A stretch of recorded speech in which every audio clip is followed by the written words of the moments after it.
non, vraiment, tu dois souffrir dans le cas, c'est ça, bien, c'est un bambou, quand on te fait ça qui va députer, on va pas lire, on va pouvoir défendre des choses dans ma camp. Bon, problème, il y a courant et dans la catène en boca, tu sali un mois, pour y a kaka boutou, et que dans la catène, tu sais la catène, mais bazo, mais la mission facture. L'État a zo contre la mission bongo, n'ako, barame, et il y a téléphone. Ah, na bengi bino kapona yeso bino ke biso kisensu awa direza ko bukana. Nzela ya data, nzela ya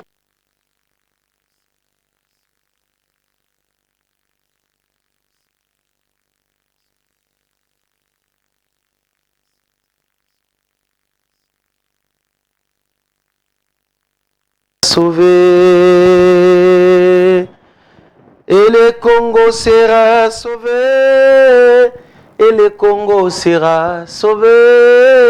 Oui, le Saint-Esprit descendra et mon pays sera sauvé. La France aux Français, la Belgique aux Belges, le Rwanda aux Rwandais, l'Ouganda aux Ougandais, l'Angola aux Angolais, la République démocratique du Congo, mon riche, merveilleux, cher, beau et pays béni, boutique là-bas, Congomania, solo, solo, Tatabo Moko, Ekolobo Moko, Muluba de Kurangai, Mosweli de Kurangai, Mungala de Kurangai, Mukongo de Kurangai, Musakata de Kurangai, Mutetera de Kurangai, Mungala de Kurangai, Muyansi de Kurangai, Bikolo Binsu ya Kongonde et Sali Ekolo Moko, Otubengi Bakongomani, Bakolo Congo, Bakongomani ya solo, solo, Mbote na bino banso bisika bozwami, Kongomani a pesi bino mbote pe boye imalamu na émission. Il y a peuple congolais émission Mboko yo ya nani pona intérêt général ya Bakongomani. Alors bande konangai tozali bongo en direct pour nakobeta lisolo ya mbongwana ya mboka na biso tolobela likambo etali pasi ya transport na Kinshasa pe insécurité parce que bande konangai makambo mibale en dehors ya auto yebi mibale oyo ekomi casse-tête na ville province ya Kinshasa. Lolenge boyebiete émission mboko wanani awa tobetaka masolo ya solo pona likambo etali mboka yango tolobiete tomeka nanu kolobela yango toali koliki a été des dossiers oyo avec la détermination oyo gouvernement provincial à Kinshasa ezana yango avec la présence ya baye o balongo bani tokozwa bongo mbongwana. Alors na pesi mbote na nganga mayele mukubwa ya bwanya l'honorable le plus intelligent, l'intelligence incarnée, la sagesse incarnée, je salue comme ça l'honorable Christian Boulu Ipenda oyo azali kolanda biso na pesi mbote kongomana lingio mingi nganga mayele. Alors na pesi mbote pe na likolo ba ete toali fier de l'osto toali kolika ete mbongwana ezali bongo mobeko ve ko sani mana Kisasa parce que tant toali komona ba député lokola yo surtout que pene il y a honorable et excellence monsieur le vice-gouverneur papa social Edi Iyeli Molangi, l'homme aux actions concrètes, l'incarnation ya ba valeur maboko pembe. Nous savons que Kinshasa est Zobonga ya solo. Quand je vois l'honorable Christian Boulu, je vois cet homme pene pene. Il y a l'homme intelligent, l'homme sage. Il ne parle pas beaucoup, mais il travaille beaucoup. L'incarnation des valeurs, je parle de son excellence, monsieur le vice-gouverneur de la ville de Kinshasa, Edu Iyeli Molangi, affectueusement au Bakongomani babengaka papa social à cause ya kombo oyo misala elandaye ya wapesa e kombo oyo. Alors napesi mbote nganga mayele mukubwa Christian Boulu Kongomani alingio mingi koleka papa pesi mbote. Merci pour la geste. Ya Christian Boulu, merci pour la geste. Boza et Belete, des hommes sensibles. Ayoki Sangwete Kongomani, à Salaki accident, à Lobi, un homme qui sert la nation, Azabi Senga Sengate. Alors la meilleure des choses à Kosala, Ezali à Ko Tiela Yata moi, Ko soutenir yé, lokola téléphone ebebaki yango esungaka ye ayoka bakongomani azoba doléance bakongomani asala investigation oyo elongo bani alobi ete non kongomani ya ngai yango oyo ya papa social edi iyeli molangi erataka te yango oyo esunga yo mpo eba kosala mosala mpona intérêt ya bakongomani lolenge omesala kosala yango. Merci à vous honorable Christian Boulou, surtout à son excellence monsieur le vice-gouverneur de la ville de Kinshasa Edi Iyeli Molangi papa social. Merci pour la geste ya Edi natondio botondi mokonzi natondio botondi papa pambate geste na yo esi ekomi pesalinga malamu. Merci à l'homme de valeur. Je voulais exprimer ma gratitude au DG honoraire, le DG qui restera gravé, comme je l'ai toujours dit, même quand il était à son poste comme DG de la DGRK. Monsieur Michel Moussaka Maëlenkai, votre nom restera gravé à la DGRK et je sais que l'élévation qui ne vient ni de l'Orient ni de l'Occident, qui vient de l'Éternel, arrive à grands pas. Parce que compétence wana ekofanda nanda côté et kozala na service ya nation mobimba. Nous attendons votre nomination na ba DGDA na ba DJAM na bisika likolo wana pour nous servir mboka na biso na bisika likolo parce que cette connaissance que vous avez est singeli na service ya nation. À vous aussi, merci papa Michel Moussaka pour la geste Kongomani atondi obotondi palingi mingi. Kongomani atondi obotondi. Je le témoigne en direct que ses cœurs et pesemena bato ebelete. Merci à vous pour la geste. Bande korangai tokobeta lisolo na likambo etali problème il y a transport na ville ya Kinshasa. Problème il y a transport et problème il y a insécurité, phénomène kuluna na ville ya Kinshasa. Avec Katumba, à Kobongsilabiso, quelques images, il y a phénomène kuluna. Nous l'engi ali Kobunda Manakisasa, ba image wana ezali juste symbolique ou symbole ya kotali sabino ke makambo to ali kolobela biso aw na émission mboko anani réalisée par les grands réalisateurs Merveille Katumba Katumbalo, il y a madame je te le nom ezali makambo ezali authentique ezali solo ezali makambo to lokoti na nzela te na balabala te mais ezali makambo yo tozui na bisika ezali ko salema ezali réalité ezali makambo ya solo pambate. Je vous dis toujours ici l'émission mboko anani que ngai soki na lobe likambo surtout o etali Congo ne blaguez pas parce que na salaka blague te na makambo etali mboka na ngai na salaka ntsaka te na salaka ba jeté na makambo etali Congo blague te. Alors na sengi bino bande ko na ngai to mekempe ko sungana to la connecter pambate to ko mekempe kobeta lisolo ya mboka na biso ensemble lolenge to mesana kobeta lisolo ya mboka na biso to mekana nuko kanisa likambo etali ville ya Kinshasa soki lelo oyo esengeli ko sala ba recommandation esengeli ko sala ba critique c'est bon ba critique o ezali ya malunga pour aimer mayo na ko sala ba recommandation aussi il faut analyser s'il faut réfléchir ba secteur nini oyo yali ko tungisa Kinshasa ngai après investigation je pense que les urgence eza makasi. Premièrement na makambo etali insécurité na capitale ya mboka na biso.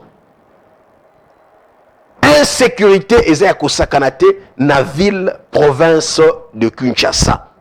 Insécurité yango tokozwa tango kotali sabino ba élément probant ba élément de preuve o ezola kisa ete phénomène kuluna leo na Kinshasa eza ya kosakana te eza réalité eza authentique eza vrai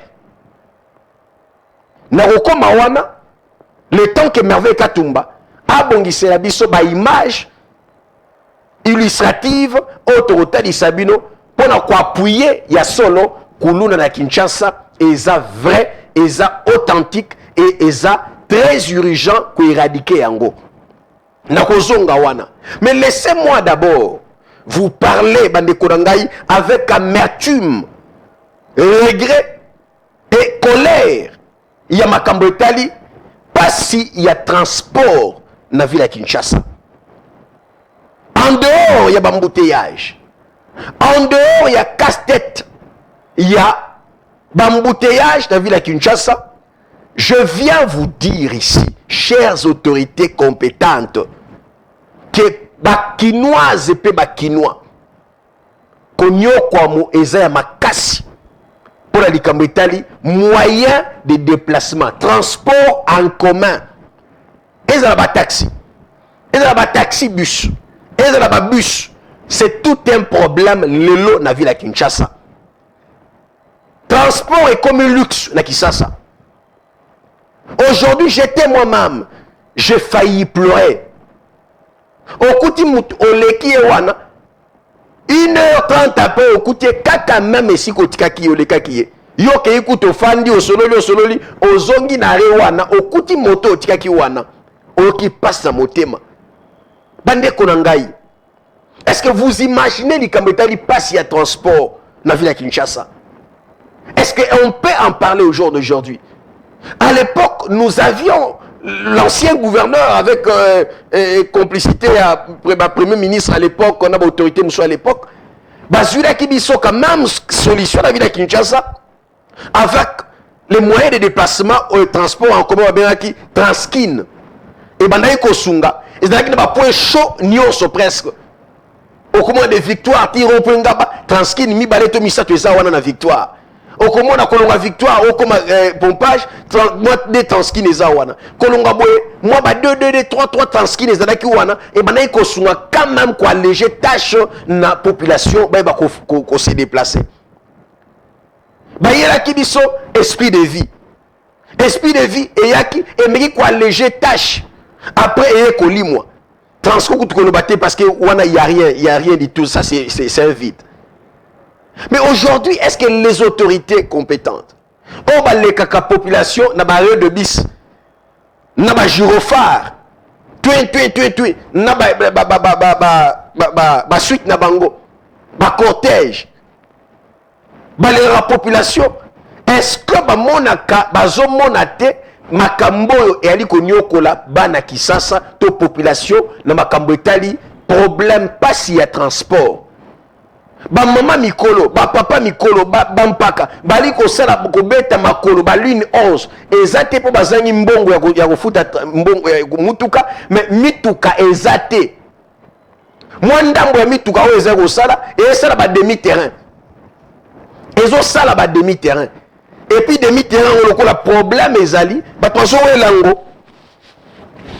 Au moins motoza na Sonas, motozo be la te na kosuka na INSS na kosuka na INSS na kosuka wana akomi na INSS abeli susu na suka na Mandela soki Mandela te moi moté message est bien batetela ako batetela magasin motuka mo ego kene directement ti magasin ezo sala 3 trajets bakaboli trajet moko na 3 bas demi-terrain. À l'époque, André Kimbuta quand même avait réussi avec son équipe, il y a qu'on lutter contre le phénomène demi-terrain. Mais aujourd'hui, regardez la vie de Kinshasa. Regardez ce qui se passe dans la ville de Kinshasa. C'est ainsi que je viens interpeller le gouverneur avec son équipe. Bah mais kempe ko oseto, bah tchaba mesure longobani. Pour y alléger tâche na population parce que makambo ali koleka na Kinshasa je vous dis c'est catastrophique. Makambo ali koleka na Kinshasa c'est catastrophique et nous interpellons les autorités. Bande ko bali ko nyoka na makambo etali transport. Ah on a dit que ça l'émission il est 21h25 minutes. Mais je vous annonce ici, soko bimi na barrière de bis, okokuta bato baza batondi tondi wana bazaka na barrière de bis. Pourquoi? Problème, il y a transport. Transport ezate. Moyen kolongo ezate. Moyen ko se déplacer ezate. Parce que transport ezate. Mituka ezate. Soki moko eye ba weleli yango. Pas s'il y a transport. Motuka et comme luxe, soki comme na rue de bis, na ba papa na ba maman mikolo, choix ezate équipé agité. Bazo wela, musuba o ba kokwe o ba kobunda ba bunda o ba katela bilamba. Tozana mboka ni ça fait la honte. Ezo sala soni. Est-ce que les Cambodgiens vraiment mituka? On pouvait quand même, s'il vous plaît, chères autorités, il y a des choses dans Mboko, hein, avant tout le Béléango, na moi sonne, et même temps à réfléchir dans le Bélicambo, dans le Béléango, parce que je suis en colère, choisir les sous-soutés. Choisir, bande konanga, il bali konyo kwama, peuple a dit konyo comme dans la Cambodgie, problème, il y a transport dans la ville de Kinshasa. Alors, ceux qui te le Béléango, ceux de l'Andi Sony, peuple a occupé dans la misère ouana. Alors, essayez un peu de sceller le ton, qu'on dénonce Yango, peut-être qu'il y a quelque chose. Parce que na mitoyo, il y a ça la passe. Ils ont soit na motema. Ils ont choqué na mitema. C'est choquant. Ça fait mal. C'est triste. Makambo ali koleka na kisasa. Problème, il y a transport. Bato pour pas se déplacer, c'est tout un problème. Nasu embouteillage na tiango mopanzi. Mais likambo etali kaka indisponibilité, insuffisance, il y a mituka pour se déplacer à outi mosala à zongi, à outi boye facilité wana ya ko tambola na kisasa ezali susute. Moto kolongwa même kolongwa Sonas kolongwa côté à galerie présentielle koko au magasin c'est 8000 francs. Moto na mutu 8000 francs. Transport est comme un luxe. Kolongwa kintamo magasin kokene pompage 3500 4000 olingite ofandi. S'il vous plaît cher dirigeant, s'il vous plaît. Ata kobakota la université à Kara ya bino leki. Parce que ça m'étonne des fois. Likambo ya pasi ya transport. Likambo ya pasi ya transport. Mituka ya kotanga. Même mituko bozomo na obabengi esprit de mort oyo. Mituka 207. Ba 207 oyo. Nakalizaki na facilité. 207 banao kimango banako wela mo bis esprit de vie tout ça ba transco mais lelo oyo et comme luxe. Même mituko to na ko bengi esprit de mort et banako bangi mituko ko tango. Lelo et comme luxe. Et comment on la taxi ya ko là? Ata ko matisi prix à transport et tali mototé. Moto occupant wazate. Est-ce que s'il vous plaît chères autorités, vous pouvez prendre des mesures au longo bani. Ba mesure et ça raté, ya repère ça ordre la bateau na biso, boto ça ba itinéraire. C'est bon, mais ya motuya ezali gouvernement congolais aye bako somba mituka ya transport en commun pour soulager population bana kisasa. Problème ezé makasi. Problème ezé makasi.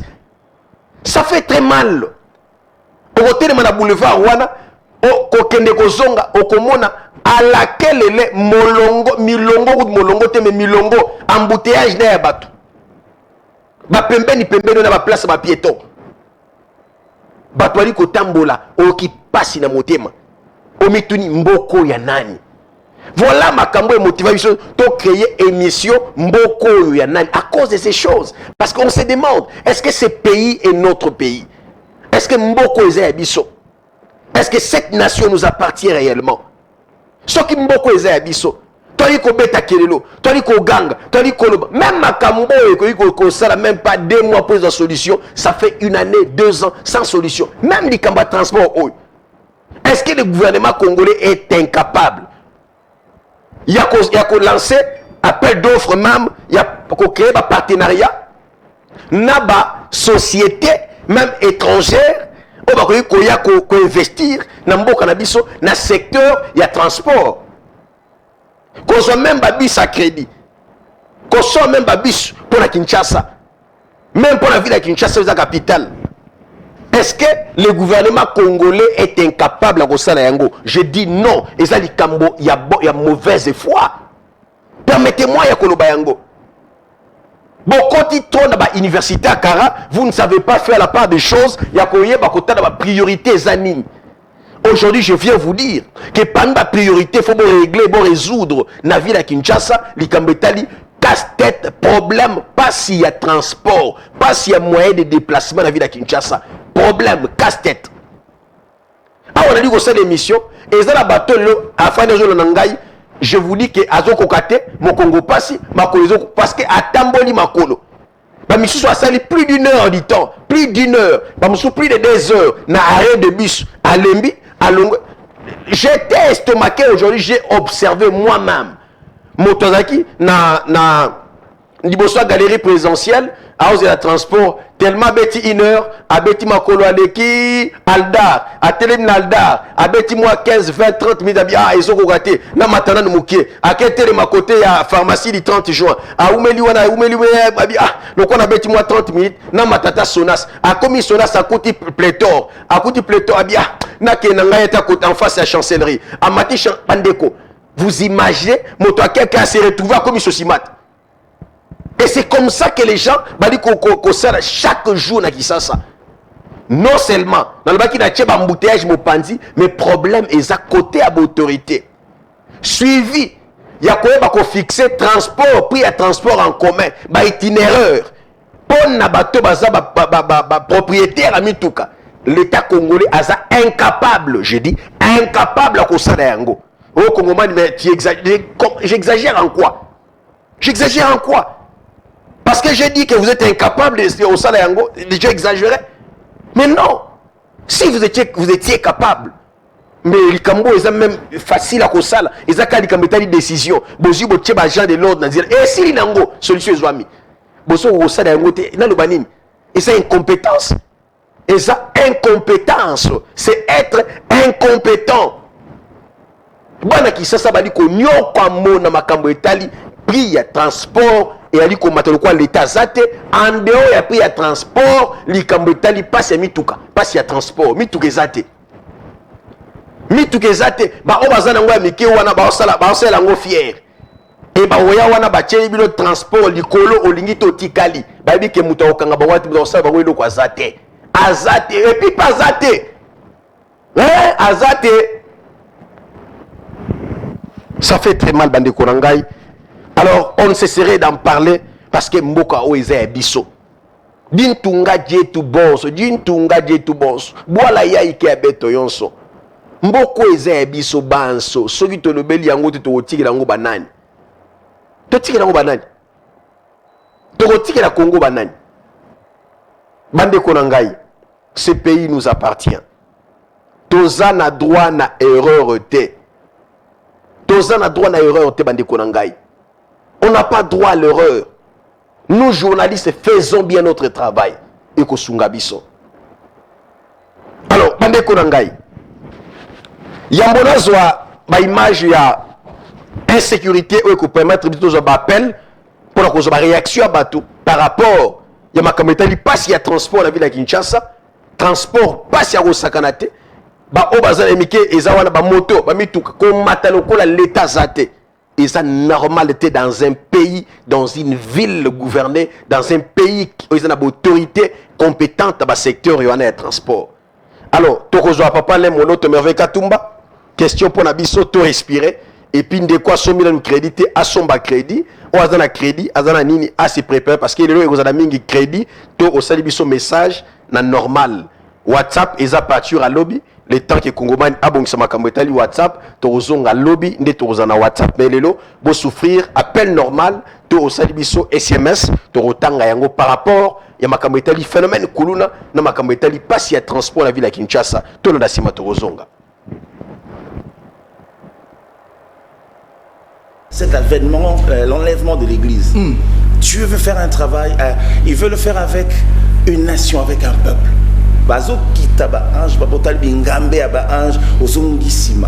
C'est la vision que vous avez eue. Oui, la vision. Et puis ils ont commencé à parcourir tous les continents. comme en Europe, Europe va tomber ma boko et ça awa et va bien rater.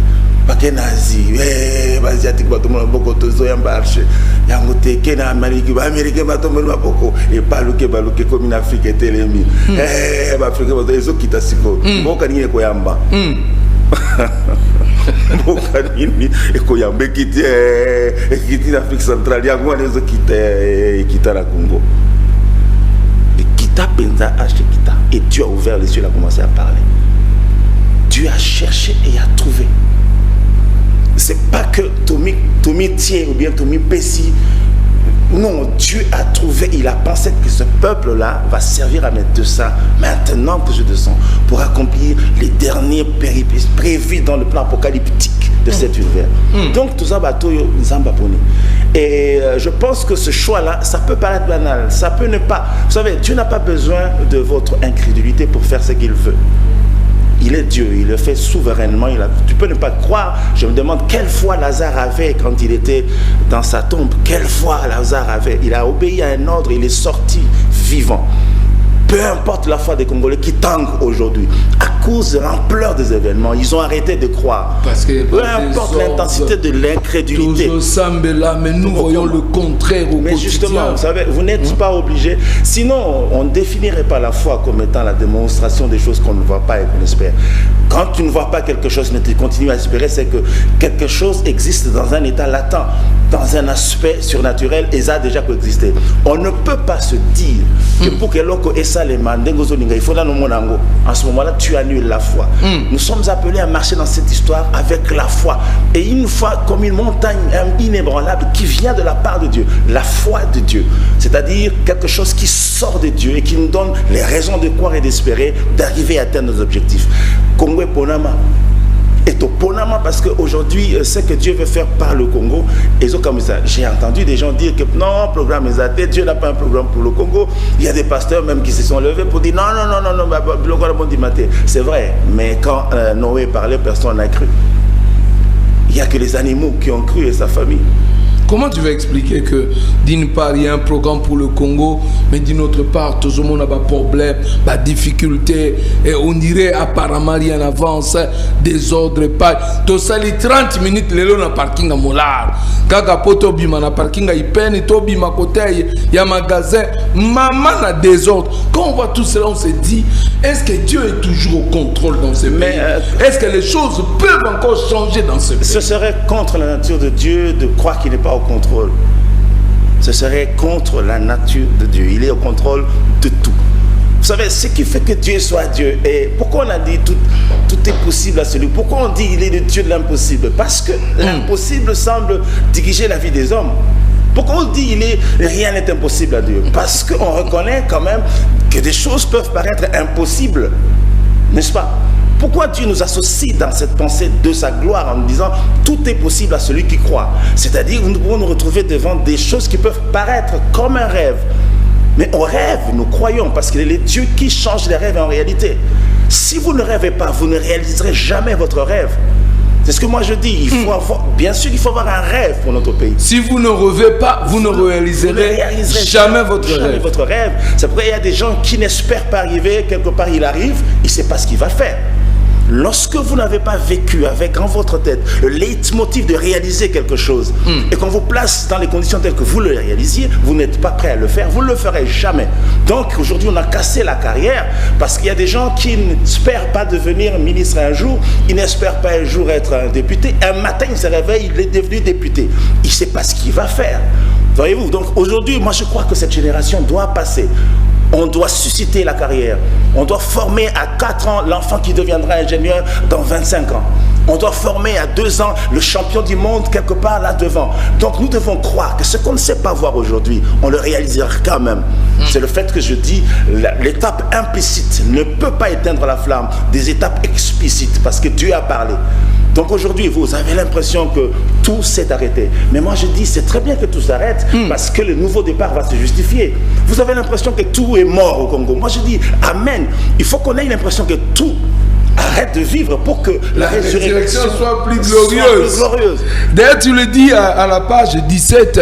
Na rappelé Bandeko Nyonso, rendez-vous lobby à 15h30 na boulevard Triomphal et Denis Nyonso. Moi, la Nyonso. Très bien. Voilà. Obolandi ezali émission Yasuka Papa Le Moloto Makambetali Mbongwana Mboka. Donc c'est une ancienne émission au bateau. On a balé bazal sur invité na passé Blaise Toko qui était mon pasteur Oyo Asila Bongo Kotika Biso et Papa Alain Moloto qui est ma référence à Makambetali ko défendre Mboka Nangai Bolingwa Congo. C'est un homme qui avait l'amour de la patrie.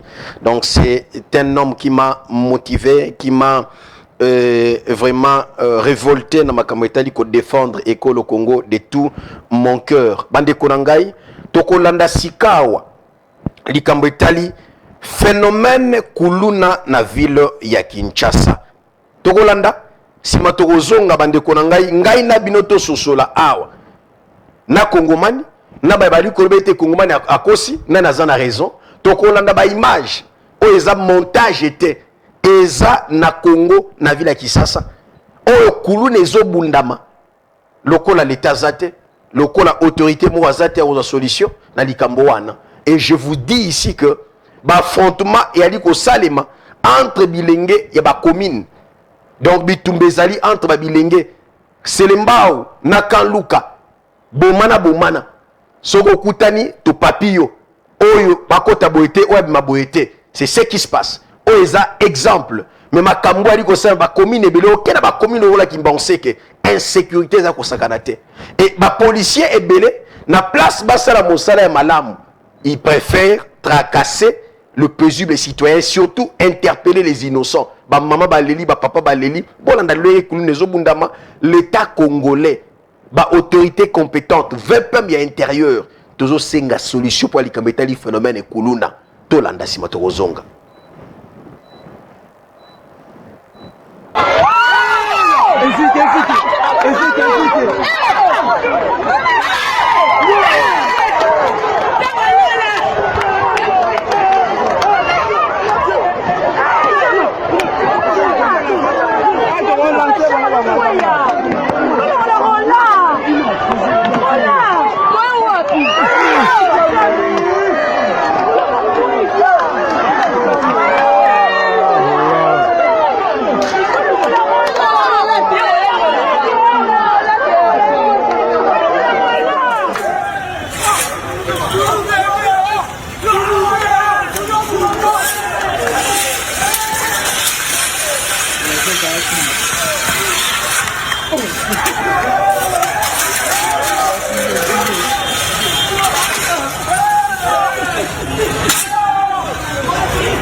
Kinshasa, Passi, il y a insécurité, et problème, il y a Kuluna, problème, il y a transport. Il y a un qui était tout le bali comme balewana, pambate, ezali ba plainte o nazali ko lembate kozwa. Likambetali transport ngai moko lelo nakutani na yango, ngai moko témoin oculaire, ngai moko na vivre yango lelo. Et batbali ko rappeler ngai Kongomani omoni. Kongomani omoni. Bandeko. Oyo na moni lelo na yoki pasi na motema. Tu 19h sur les boulevards du 30 juin. Kolongwa presque gare centrale. Gare centrale remplein. Oye ba réunion so wo ezana nzela na ti okoma ba sosimat magasin. Je vous dis bazo tambola lokola na habité ba réfugié. Monde ba réfugié ba tambola so ba kima.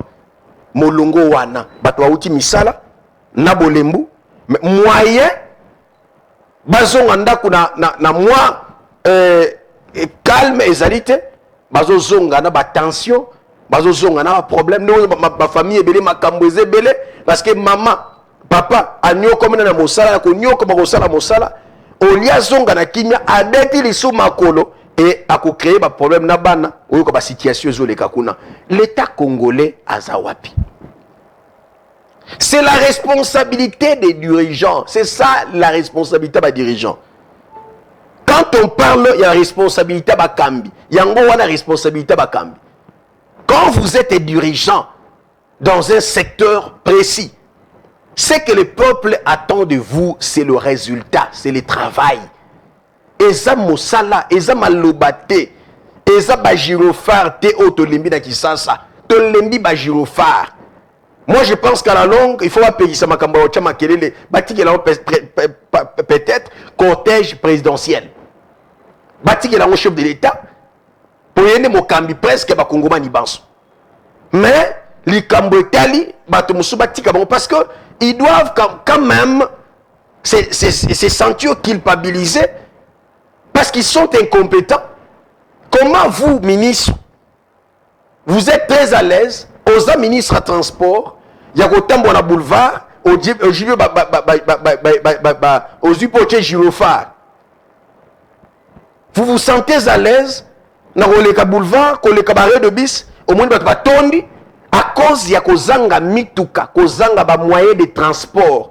Moto za mbongo na ye, na poche, mais et tous les liés parce que mutu kezate, moto pesate. Moi, moto ko se présenter wana ya ko wela et puis transport yoka exagération. Loko la l'état zate. Ba chauffeur, ba bangali sous l'état te, ye moko l'état. Azo sala le côté, basé la kande biso ba oyo to loba so to lobi to créer pas lugeli biso problème. Mais je pense qu'au jour d'aujourd'hui, ba parler ko comprendre, il y a des agents, de ces agents là. Oyo le loba za na sima ba loko la biso ba Kongomani Jules Vambemba. C'est comme ça que les pays doivent marcher. On doit avoir des journalistes comme ces jeunes hommes, comme cet homme, ces grands hommes, Jules Vambemba, qui parlent à cœur ouvert pour son pays. Parce que des fois, moi je moto le barabanga, à cause bêtise, à cause makambo longo banité. Biso a autre tia ko banga mopandi, yango moto le makambo le lenge longo bani, soki bosali yango, on est regozongela ngaite. Et kozongela yo papa ministre et kozongela yo mokambi yo ozokamba secteur wana. S'il vous plaît, faites quelque chose pour les Kambo Itali pasi ya makambo to lobela aw. Bolandi binomoko merveille katumba rotier nga illustration tango na le makambo Itali insécurité. Botala binomoko attaque binomoko bande ko ngai. Pourquoi nous avons le courage ya kotali sabino ba image merveille katumba azo ko illustrer bino. C'est pour vous prouver, vous démontrer. Niveau au kuluna et komeli na kisasa, ezo senga intervention rapide. Et ça, les Camerounais sous temps ma casse à réfléchir pour les gamins du phénomène kuna kisasa. Je bénis Dieu pour le ministre de la justice. Oh, ça secteur na été à côté secteur là, on a choisi ça. Et ça ma kamotali intérieur et sécurité. Mais le ministre de la justice a choisi non, ça en est de trop. Na miso il y avait peuple, na miso il y a commissaire, il y a police avec les ça. Le ministre de la justice de Constant Moutamba a eu mon cano, il y a urgence, il y a co-exécuter peine de mort. Et c'est un bouclage et zonga na patrouiller salement avec des policiers formés oyo bazokende kosala couple na bacommunauté mais baoyo bazokende kosala mosala ya solo mpona intérêt ya peuple bandeko bozobipe biso toza en direct benga biso tokoyamba yo mpo déjà telefone na ngai eza prêt mpona kozwa baréaction ya bandeko bazolanda biso kobipe biso te benga biso tokoyamba yo numéro eza na site andoyike wana soko bengi biso ozwa biso tokozwa réaction na yo namona babip awa s'il vous plaît ne nous bipez pas naza na posa ya moto oyo alingi a réagir a bengi biso na numéro eza na site andoyike benga biso yebisa biso makambo oyo to basoki eza lokuta makambo etali pasi ya transport na Kisasa réaction na yo makambo etali problème ya insécurité na Kinshasa réaction na yo po Olanda biso ekozala malamu pe tokoyamba yango na esengo nyonso pamba te likambo oyo etali biso nyonso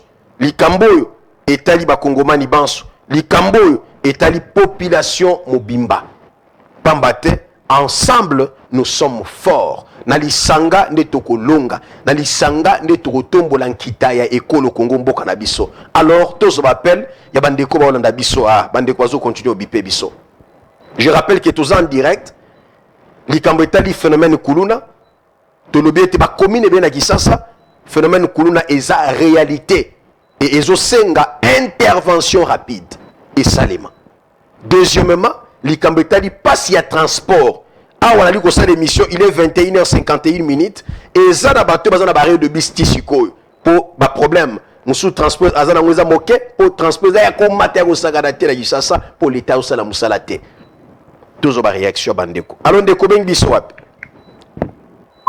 ndeko akei voilà je rappelle que émission est en direct awa na mboko na babipaka te peut-être mbala liboso na ndabiso so za eloko epesanga kande za bip nani ya osala émission na batoyo baza déterminer ensemble to meka ko telemela makambo eza malamu te na mboka pe to lobe makambo eza malamu na mboka alors ndeko bengi biso wapi Allô, bonsoir. mbote mwana mboko bengi wapi Adebe na komina Ngaliema papa. na komina Ngaliema na kwa nini Kabinda Pigeon. très bien toujours landa o tata En tout cas papa mama ozolo beza solo insécurité za makati neti biso kote komina Ngaliema. Oluna même ba policier wa kinfo batala biso sécurité kopanga ba jeune kopotela batumbo ngamo na viki. Akanga ngana papa kolome bakanga na 23 na utisala ngabona ya makolo bakanga bapotola nga telefone ka pendurana kenzingi pa men ka électeur bapotola nga oh na carte d'électeur pardon na carte d'électeur na carte électeur bakela na merci mwana mboka ndeko abengi biso na Pigeon na commune Ngaliema alobi azo ko appuyer makambo kongomani ali koloba awa eza ya solo insécurité za makasi mais avec Katumba il sera ka biso ba image ya couleur ba mona ke eza blague te aventure te alors ndeko bengi biso allô Oui, allô papa. mbote mwana mboko bengi biso wapi Abi on a commis na mona fula. tozolanda o tata Comme on a soit Cédric na lobi boye vraiment na eloko lobi wana biso koto lokola kota transport. ok Na mola moto. Et to lobi boye pour na exagération après au lobi. Biso to pesa ka chaque jour to pesa ka 500 francs ya kitanje. ok On fait biso barré, to bona barré.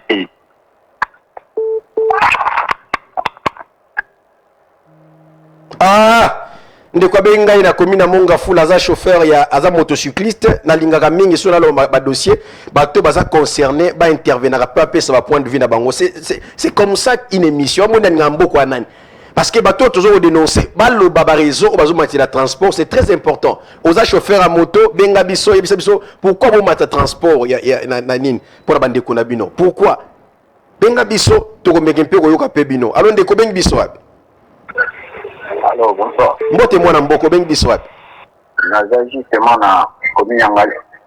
na komi na Ngaliema ok tozolanda o tata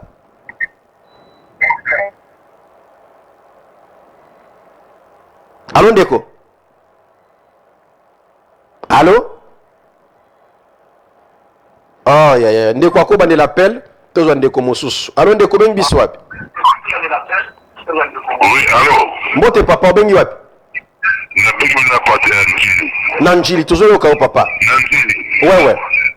Omoni pona osila kolula. C'est vraiment facile. Oh, facile? Oui, papa.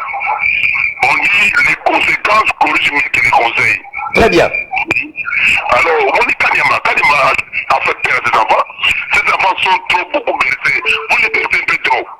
Ceux qui ont cité Ngaï, là, comme on a vu, ils ont dit que dans 2 mois, le coup ne va pas me faire. Vous êtes policier?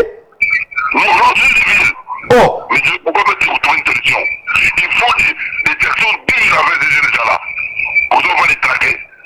Quand ils tuent, il n'y a pas les droits de l'homme. Mais s'il faut les traquer, il y a les droits de l'homme. Non. Dès que nous sommes déterminés, nous mettons fin à cette situation-là. Quand il m'a déjà connu, comment? Alors, donc ce sont des autorités qui respectent ça.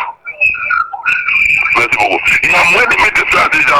C'est question qui est des lois, les conséquences continuent les conseils. Très bien. C'est l'histoire de Kanimaka, ça n'a rien apporté. Très bien. Très bien. Merci beaucoup, papa. Merci beaucoup.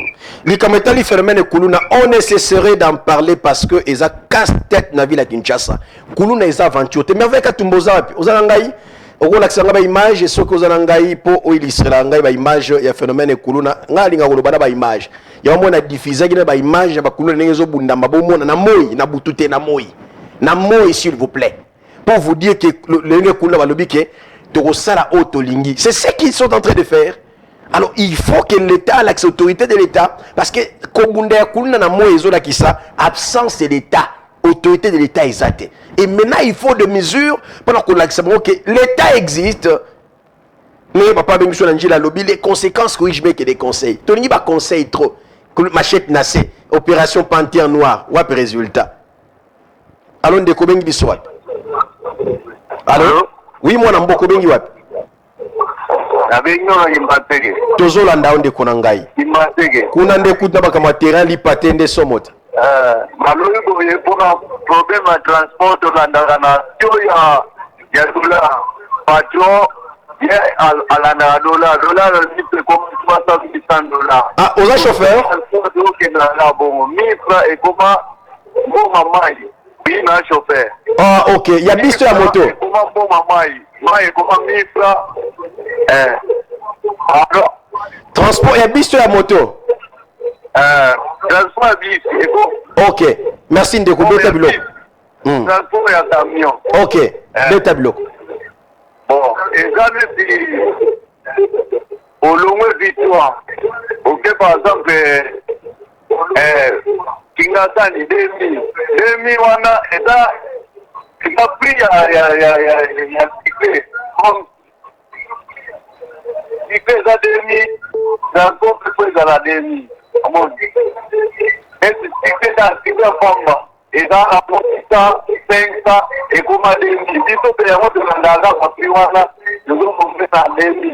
Oh, ticket what? Si tu as $10, par exemple, la famille, $100, on a un transport équipe, en haut, mon million de fois qui ticket au sombra et Mickey, on est comme à 2000. Oui, XL est comme à 2000. Dans le cas de on a 500 francs, 600 francs, et comme à 2000 XL. Comment transport est dans le temps combien? Merci de Kourangaï. Maman va dire que pas femme, yo moko lebi, babi, nous payons 500, pourquoi toi ça? Il faut dire que vous venez. Au PC 30 000 ya wende ezo kokate 40 000 ezo kokate na wende au vivre ndenge biso ba chauffeur biso pe tenio kama gani masana pambe koma 5 000 ma biera pambe koma 5 000 kansa kombe de testi kuna na somba biera pambe mode la basi na suki na nawana. Merci beaucoup. Merci Tata. Merci pour la réaction Nayo. Tout ça parce que l'État n'a pas de moyens de transport, l'État n'a pas de bus, l'État est de l'autre côté. C'est ça le problème que nous avons. Nous subissons. Alors, lobby n'a annoncé que lobby to lobby makametali ko matabiloko. Je vais faire sauf changement dans la descente na ba wenze pour revisiter ma kametali ba prix ya ba produit ya première nécessité. Bon c'est préparé. Allons de combien biswap. Na benyo depuis Makanza na commune Nsele. Ah na commune Nsele. Beta biloko ndeko na ngai. Ah tozo pesa maramu ya sécurité. OK. Problème à casse qui ministre la justice du lobby à l'obété. Ba kono na so ba sali ba problème condamné à mort. Mais chiko insécurité dans la plateau batekia mobondelo comme côté solution mo besoin de cater insécurité on a kana ville la province à Kinshasa et jour bamate makamoko toujours comprendre te insécurité na plateau de bateke ba mobondo bazo bima bazo protéger bango na ba général bazo protéger bango bazo kanon bazo bima est-ce que ça va dire gouvernement te Beta biloko to landa mpona mobondo plateau bateke insécurité totale insécurité moko totale nayebi sio na ba général ba colonel c'est-à-dire bazosala mambo existaka te même ba journaliste ba corrompi bazolobela makambo mobondo te makambo este kuna me bazolobela te média nyonso surtout à RDC incapable ya kolobela yango même opposition même bata pouvoir mboko tozokende wapi yango moni biso ngalo kwa na lobela makambo nyonso na tiki yo oloba pona yebaki makambo susu te. Donc ça la bénédiction côté la plateau bateke tous les bateaux bazawana et l'eau comme côté bazo qui le ba télévision bazo mema ba moboto na liboso l'état yo moni bateau bazali bazo boma batu baza ba milice bazo ba mso bazo kota bon Oh, je pense que le message de montrer chers compatriotes et l'équipe Kitoko. Tata Mokonza Ekolo Congo, messieurs les ministres, le VPM de l'intérieur, sécurité. Oeza makambu na yo. Oyoki makambu na lobela aw. Na le makamba kuluna mais je vous dis ndekwa bengi biso. Parce que so Congomani alobaki no Congomani mais yoza ozuma makambu ndekwa bengi biso fraîchement na plateau de Bateke. Azola na biso na plateau de Bateke. Alors, kuna phénomène mobondo et ça continue. Bobi combien de fois nous avons problème comme mobondo aw. Na so ba sala ba descente même pour bato ba utaki ba kwa mutu bato ba yaka ba kimara na bitumba wana. Combien de fois j'étais parmi ceux qui trois. J'étais parmi peut-être les deux premiers, hein, le premier ou les deux premiers. Oh bazwa ki likamba mobondo pour na ko dénoncer likambo tous les jours l'émission Mboko wana ngai Congomani Jules Vambemba. Ba témoin na ngai assemblée provinciale à Kinshasa. Nazu ancien questeur, il y a assemblée provinciale honorable Papi et Piana. Na dénoncer likambo mobondo. Ba koma ki tina ba niveau ba kwango kuna ba province ya kwango koti na kati no ba so ba popoka ba so ba mobondo ba continuer au sala comme na bango et tina le mobondo zo continuer. Mais si le VPM de l'intérieur na place peut-être tout le monde a bien chef de l'état qui a bien bozali bolandi chef de l'état bozo ba solution malunga pour na makambo etali secteur na bino insécurité na mboka ezali insécurité na Kisasa insécurité na plateau de Bateke na mobondo to sengi solution s'il vous plaît. Allons de combien biso wapi? Allô? Oui moi na mboka. On a bengi na pata silemba wa pesa komo na oui na lolo ka yo penda na bengi pata silemba. Beta biloko. Ah biloko pele za boy. Biloko za boy en tout cas pour na makambo ya transport. Et ça pena ma passe ta ba nzela pele débat surtout 24 heures bana ka ko simola. OK. Ba ita de mawa pele ngo ba transport ko ma passe. Nzela bana ba simba ngo seria président et le président ex-président Joseph Kabila. Babuka bandaka batu bapanga batu ba l'argent presque rien. Batu na ndeba d'amitié chaque jour comme moto ya zindre kindoki. Ata kusango papa na ngai. Amote c'est ça makaka. Au gouverneur de la ville a été ma pancarte de l'origine Ngobango bila a été ma pancarte. Oh nzala ki ngani basala ki toko mais ça toujours maboulou. Foule par-ci par-là. Pour un phénomène il y a insécurité. Ngayo na oloba bona victime okanga ma simbisanga mutu tata mukolo kwa ngabo. Nga singa lokoko. Et pas nani. Ale mbongo bazozwa na ba proche tout ça ba téléphone kinga. balango ba policier wana ata kutango pena na ministre de justice yango na ministre intérieur so bazo la solution pour makaba boye pena bien tino ba policier bango ce sont des premiers voleurs o bazo yi ba to bambo na makade l'état donc boto la todo la kani bakangi yo faut la sakade l'état et les citoyens congolais papa na boye pena to suka donc des missions pour faire la penza to la ndako attentivement donc mukolo so rediffusion beto ko peyo ka ngota to la ndako pena attentif. Merci Mboka. Merci Ndekonangai. Merci beaucoup. Je rappelle que émission Mboko wana na maipa bakonzi. Do bakonzi wana balanda émission Mboko wana. C'est une bonne nouvelle que je vous donne. Do biso to beta na biso biloko. So ba salité biso to continuer ko to lembata émission Mboko wana les autres qui est 4e année yango yo. Karaté 4 ans, ils ont eu ça 4 ans. Émission Mboko wana. Tozo lembata toujours kende. To lembata avantage émission za ke bayokaka makamto lobaka. To traiter comme incompétent sous ça la aux incompétents to kolobelo awa. To dénoncer yo. Alors nous interpellons les autorités motona mota sala musala. Bo sala musala lolenge lungo bani pona intérêt à peuple parce que rien ne va. Ah oui. Alors ndeko bengi biso wapi? Allô, bonsoir. Mbote ndeko bengi biso wapi? Tozolanda ondeko matisa mwa mongongo. Na Ibuya, mambo asali mbele. Mais balonyo kola basina transport. Bisi zaki, mukanga makamia batu. Makatongi soto mwene za bien, mais au mauvais état. Ataki au mauvais. Et c'est ça normal. Ok. Kama mingi za bien, mtukuta msaza noka mwana misali za rakati, ataka kwa sasa abane bakaba klasi. Bilo bozu kipa ukali yango, mauvais état. Ataki mu papa. Bokolo baba mahamu ke. Pena na décembre bu. Kimbuta ndo pe kwa moi, tant que 3 mois au bout ça. Après to kopesa bilo orgue. Bilo kana ko lobabu, bogajo kanga. Est-ce que ça na mbu bani mahamu? Ezalakate. Merci. Merci mon Mboka. Très bien. Alors, chères autorités, c'est un peu de prendre des mesures responsables pour l'intérêt de votre population. C'est très important. Tout comme on a souka to silisa. Alors, ndeko bengi soap. Oui, ndeko bengi soap. Nanjili, toujours l'andao papa. Ouais. Au moins, pour la transport, papa. C'est la loi de l'offre et de la demande. Okay. Donc, quand il y a moins de bus et qu'il y a une forte demande, le prix va toujours augmenter. D'abord, le prix, il y a un grand problème. Nous allons tous au même coin, au même moment, et nous rentrons au même moment. Ok. Ça, c'est la grande difficulté. On doit revoir la vie de Kinshasa. Ok. On peut construire les stades vers un télé, vers Maroc.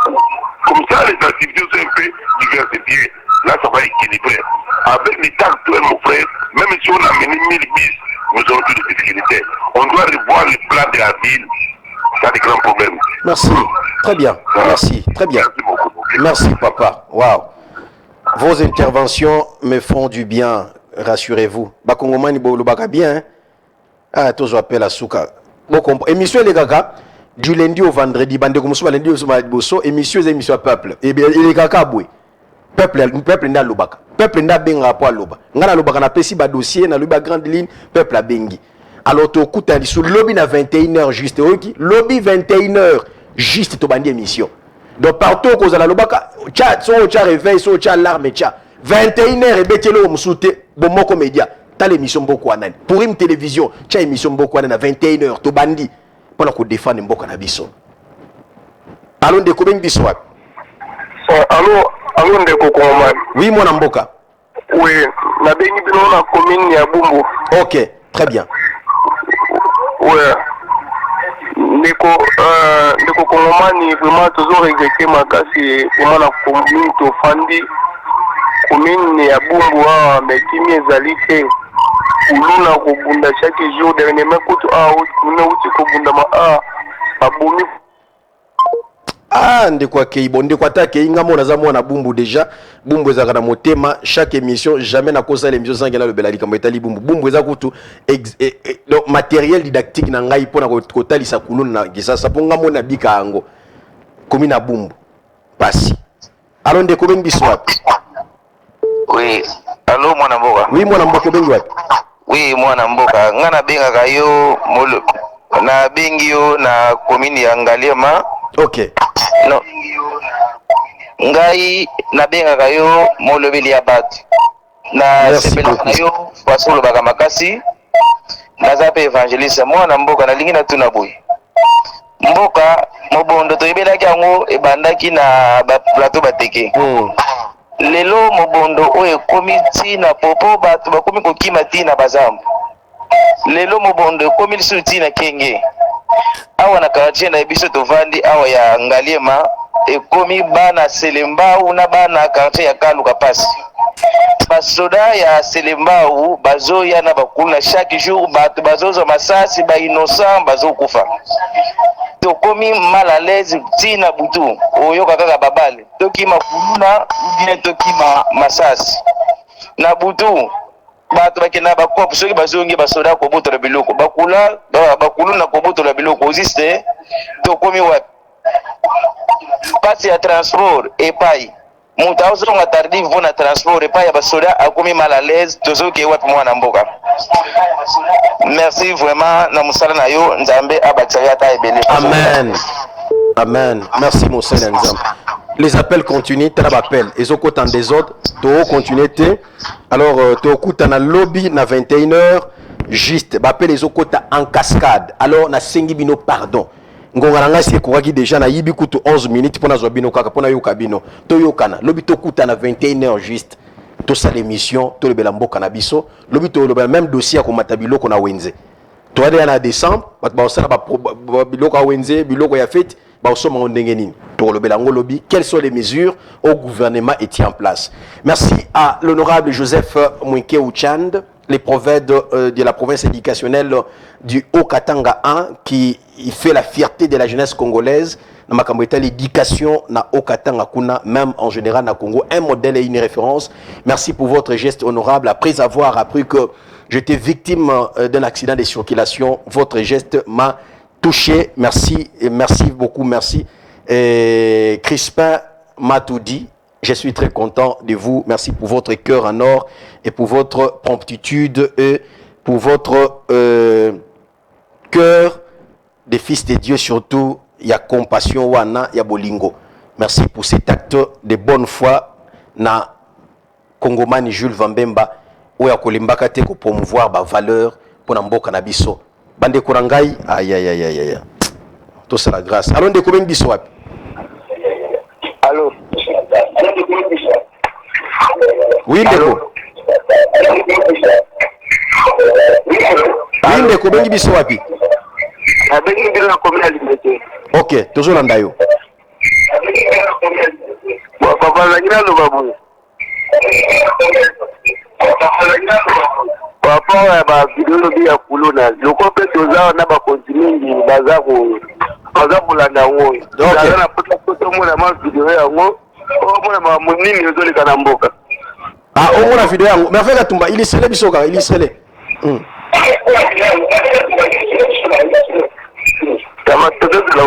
Merci de Konangai. Ma va au binango, le colo bolingi ba preuve, puis le baga sans preuve. Comme ça, dans 5 minutes, on a tigé na onka botala moi illustration. Le temps, toka bonanga na bino tokuta na lobi na 21h. Émission Mbokwana ni peuple toujours aux attentes. Yakotala assoiffé, yakolanda émission Mbokwana parce que ici c'est la réalité, ici c'est l'information certifiée et c'est likambo eliko leka solo na mboka na biso. Botala bino moko, kulunezo na butute hein. On a qui ça. Et puis ce qui est grave, c'est non loin, il y a quand na Bombika, mais je vous dis qu'ils à côté à Montfléry. Botala bino moko. Na qui ça, na butute, na moi. Moi batwa le kezate, mituka ekolekate, bango bazo bundati ba osilisa. Botala bino moko yango wana. Bomoni ezoleka na kisasa, kulune ezobunda matala ba pau, banzete, nini. C'est une urgence, l'éradication phénomène et kuluna. Et puis solution na likambo oyo ezaka moko système ya opération likofi omeki olie ayo peine de mort, c'est très bien, mais je ne sais pas sur le Sabato. Mais moi je pense qu'il faut toujours la likambo opération likofi tata ministre à justice likambo opération likofi nde bazo bunda wana pena ta balali na se ali bakei baza anti-valeur bato wana omoni ndeko landi yo moko omoni c'est une réalité makambo ezoleka na Kisasa alors biso tokolemba te ko dénoncer yango likambo etali ndeko abengaki biso na Selembao aza chauffeur alobi likambo etali nzela ya 24 nalobi lango balebe na filma onga moko naza mwana bumbu na sala liboso kuti ya prison centrale wana ya Makala libulu eselema na mamu babwaki mwa biloko baribongisi yango te me batuka mutu ba individu ba tchetche mabanga po libulu wana ezindata moke ezalaki libulu akosakana te okitila bambole eza impraticable 2 ans yango yo e bandaka mwa libulu moke na lakisa yango ne miso ba video eza ba archive eza kongomani eza ba archive eza merveille ka tumara ba archive na machine na ye na lobela yango lelo toza wapi ya motuya ngana lobaka na ngai ba kongomani ba yebi ke moi je parle bato bana da ke mission mboko na yebi ke kongomani pona Congo alobaka sango banga parce que c'est notre pays. Le changement est une loi. Maintenant n'oubliez jamais que les riches ont leur passé, les pauvres ont les avenir. Tout passe, tout coule, rien ne demeure. Motabota mokonza la kate okoleka mais motuya eza tango koleka messieurs les ministres to kaniselo ya nini incompétence na kongo comme tu balongo les ministres ba sepeli akene incompétent ba sali fete mokoni to mona ministre balongo ba balobi tete mokonza mboka zongisi na biso ye mokoloni parce que vous êtes incompétent. Tokutani lobi na 21h juste. Merci na bino banso ba kongomani boza ebele pona kolanda émission mboko anani. Na lingi bino mingi. Bo simba eloko na vie. Ko négliger mototé. Mokilio ya sebozo mona vie ya sebozo mona. Et salema na ba relation na ba rencontre. Okutana motumba liboso ko négliger te obité poani nzamba sungi bokuta même na arrêt de bus. Même na katia mutuka. Keba comment que mutinyo se respecte ndeko na oyebita zanani. Pour yebite poani nzamba fandi se sika mbona na mutuka. Vie assez nzamba pambolaka na nzela ya bato. Ya ngomona ka mutu nzamba pambolaka mutu munene.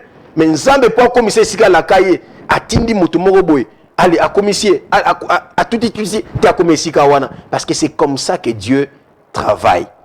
La vie terrestre est faite des rencontres et des connexions. La vie terrestre est faite des rencontres, des relations et des connexions. Simba yango, qu'on néglige mototé na vie. Surtout que bon s'en que les temps changent de rôle dans les jeux de la vie. Le temps change de rôle dans les jeux de la vie.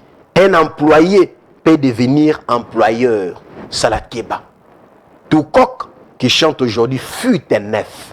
Oui, tout coq qui chante aujourd'hui fut un neuf. Comme il négligé na vie. Batozomo ba comme le député, ba comme ba ministre lelo, ba le capé koza lokol, ba le capé na vie na yo. Ba musu peut-être ba na pas ko leka oyozo lekisa wana. Comme ça la mabete. Na vie lobi to ebite mutabi lobi ya muteza nzambe. Mutabi lobi na yo eza nzambe. Ba négliger yo, mais yo kangama na Yesu, kangama na nzambe. Nzambe nde abongolaka ba vie ya bato. Abongolaka ba vie ya bato. Nakosi tuna bande kwa koyebisa yo. Tokute lobi na 21h juste. Bonne soirée à toutes et à tous. Au revoir.